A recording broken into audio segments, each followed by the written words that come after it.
Hi there, my name is Abigail Reese, and for the Emerging Technology and Education assignment, I have selected to explore and use Nearpod.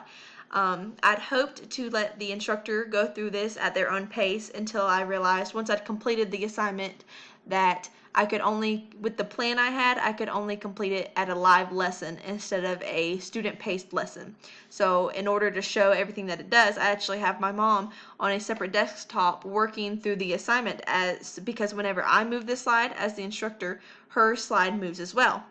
So I can't wait to show you what all Nearpod has to offer and through this presentation. So first off, what is Nearpod? Although thus far this presentation only uses slides, its capabilities go far beyond simple text on a page. Nearpod allows for the integration of numerous technological resources. These resources allow students to be engaged in the instruction in diverse ways. So here I wanted to include the student view of a multiple choice question. This question says, can you guess my initial reasoning for selecting Nearpod? And for some reason I have this search bar hiding in here, so next we'll take a look at the teacher view. So here we see the teacher side of a multiple choice question, and we see the names of the students listed. Right now it's just one, and we will be able to see which of the multiple choice questions she answers. Now that our student has selected, we can see which one she picked, which was B. We can see how many are correct, how many are incorrect, and how many have no answer at this point. And we also have the opportunity to share the results. So since the students could not see from their side what the correct answer was, I did include a correct answer page, which of course is B. I chose Nearpod because it was a great way to integrate cell phones into the classroom. Students, no matter what age, just as us adults, are drawn to our devices to the point that it's hard to go without them for an extended amount of time. So, because of that, I'd love to have cell phones being used in my class as long as they're being harnessed for good as an instruction instead of distraction. So, what all does Nearpod offer? Nearpod offers opportunities to explore content, activities to take part in, and a direct link to web content. We're going to look at each of these a little more specifically. Opportunities to explore content. Nearpod offers this in a variety of ways, from inserting slides to 3D representations, BBC videos, virtual reality field trips, which is a big hit, video, audio, PDFs, live Twitter feeds, and simulations. So Nearpod gives you the opportunity to insert these almost flawlessly into a presentation to where students can use them on an everyday basis. For example, the next slide will be a live Twitter feed of Nearpod's Twitter page. This can be used for up-to-date information and provide an opportunity for group discovery or class discussion. Students will enjoy using social media in the classroom, particularly to gather information. Here is the student view of the Twitter page. So they will get this and be able to click on the link, and it pulls it straight up to the Twitter page. I've enlarged it for you to see. It's important to note that the student does not have to be logged in on a personal Twitter page, that it will pull up the page whether they are logged in or as a guest, and then they can scroll through and gather information.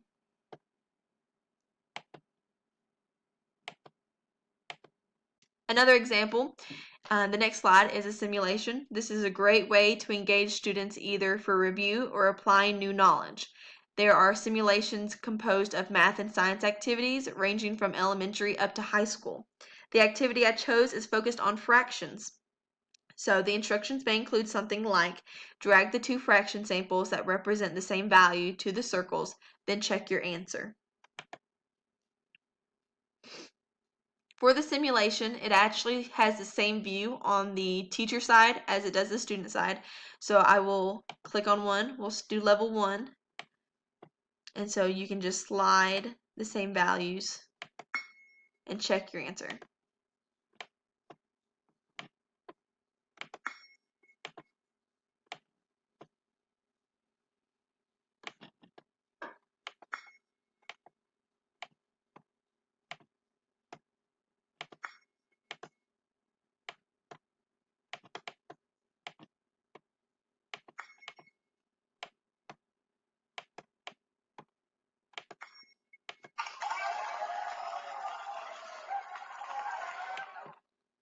As you can see, there are multiple layers for students to engage in. Notice you also have a time option to mark how long students have to complete this assignment. Next, activities to take part in. There are open-ended questions, matching pairs, quizzes, draw it, collaboration, poll, fill in the blank, memory test. And a lot of these are fun to just insert and play around with to see how they can best fit in your classroom. Here is the student view of the draw it option. This is an example of draw it where students are able to use their mouse, stylus, or finger to draw in response to questions based by the instructor. In this case, I may ask the students to draw a unit circle.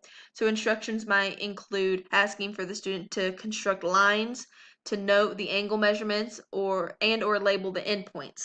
So there's a variety of tools down here for students to use, from a pen that can change the size and the colors, a highlighter, the option to insert text,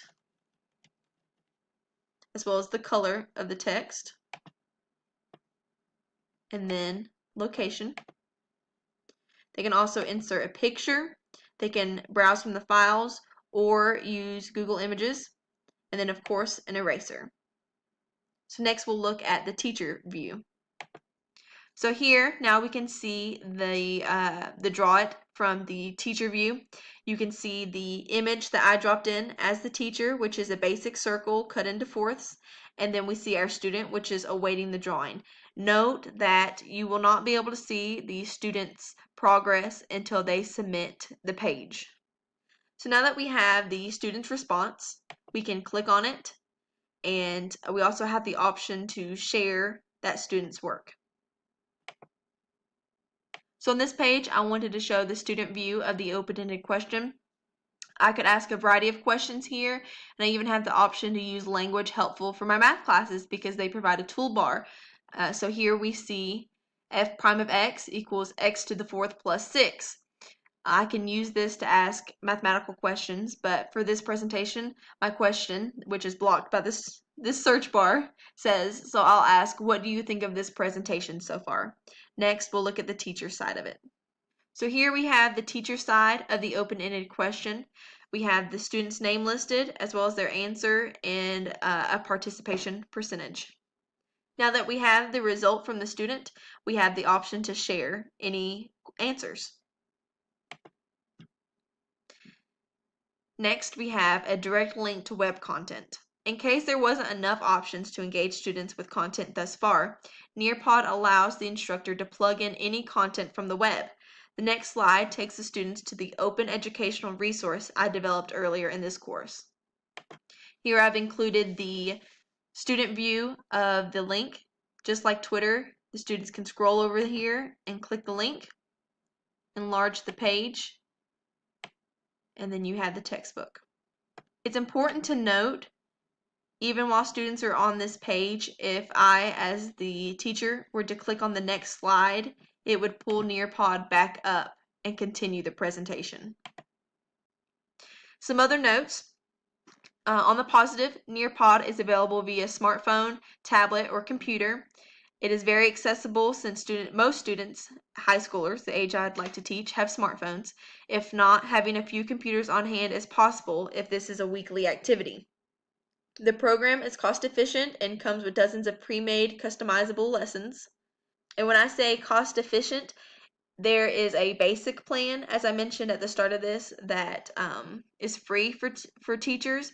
And then there's a yearly cost if you'd like more options, like the student-based assessment, where the students can complete the presentation on their own terms in their own time frame. On the negative, my Android, as well as my mother's, struggled to switch back and forth between viewing the presentations and completing aspects of it. Sometimes it struggled to have the keyboard disappear so you could keep working. Also, on the longer text, such as the open-ended question, the entire text could not always be viewed. So because of this, we used a desktop instead to complete the presentation. That being said, so far Nearpods seem to work much better on laptops versus cell phones. So hopefully that's something that will improve within the next little while. Also, a negative, it may take a few instances of using the program for students to become comfortable with using it on a regular basis.